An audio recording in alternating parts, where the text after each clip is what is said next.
அனைத்து மாநில பொறுப்பாளருக்கும் என் பணிவான வணக்கத்தை தெரிவித்துக் கொள்கிறேன். நமது மருத்துவர் ஐயாவும் சின்னையாவும் நமது சமுதாயத்தை காப்பதற்காக அயராது உழைத்துக் கொண்டிருக்கிறார்கள்.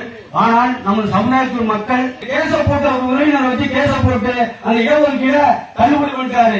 இதை தெரிஞ்சும் ஆளுங்கட்சியாருக்கு அதிமுக காலத்துல எடப்பாடி உங்க கட்சியில கூட்டணி இருக்குன்னா எங்களுக்கு இடஒதுக்கீடு வேணும்னு கணக்கு எடுக்கிறாங்க. 11.5% முன்னேற்றத்துக்கு சட்டமன்ற எலெக்ஷன் வருவதற்கு முன்னாடியே ஒரு தீர்மானத்தை போட்டு கொடுக்கிறாங்க. ஒவ்வொரு கிளைக்கும் ஒரு வண்டி எடுக்க ஏற்பாடு செய்யுமா வேண்டும் என்று கேட்டுக்கொண்டு பணியோடு கேட்டுக்கொள்கிறேன். நன்றி, வணக்கம்.